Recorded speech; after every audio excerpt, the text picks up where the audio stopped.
I've been exploring the National Trust membership for a while now, and this video is my honest and unbiased review on the same. I'll cover all the main points, from key features to risks and considerations. So by the end of this video, you'll have a better understanding of the National Trust membership.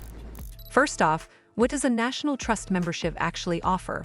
Well, at its core, it gives you free entry to more than 500 places across the UK. Everything from historic houses and castles to landscaped gardens, coastline, and countryside walks.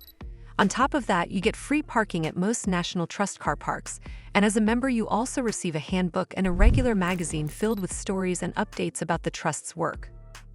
Memberships come in different tiers. An individual membership costs just under £100 a year, or about £8 a month if you spread it out. There are also joint, family, and young person options, as well as lifetime memberships, though those come with a much bigger price tag. So let's talk about the positives first. The biggest draw is definitely the access. If you're someone who loves day trips, historic sites, or countryside walks, the membership can pay for itself surprisingly quickly.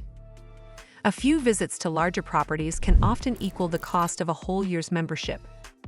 Add to that the free parking, especially handy in popular areas where parking can get pricey, and it really does become good value if you're using it often. Another advantage is that your money isn't just buying you entry, it's also helping to support the conservation of some of the UK's most beautiful and historic places. That sense of giving back, of being part of something bigger, is a nice bonus that goes beyond the financial value. But of course, it's not all positives. The most obvious drawback is how much you'll actually use it. If you only visit 1 or 2 sites a year, you won't really get your money's worth. For people who live far away from National Trust properties, or who only occasionally take those kinds of trips, the cost can be hard to justify. It's also worth noting that while parking is free at most car parks, it's not guaranteed everywhere, and some sites may still charge or have restrictions. And then there's the lifetime membership option. It can look appealing, but it requires a big upfront payment, so unless you're absolutely certain you'll use it regularly for decades, it may not make financial sense.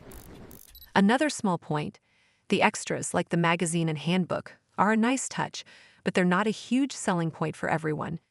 If you're mainly in it for the visits, those might just feel like add-ons rather than major benefits.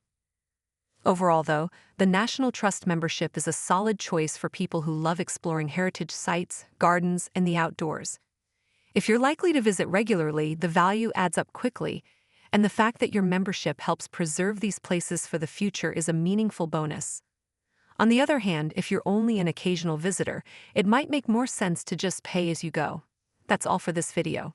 I hope you found this video helpful. And if you did, make sure you give this video a super thanks by clicking on the heart icon to help support the channel. And don't forget to hit the subscribe button. We'll see you in the next one.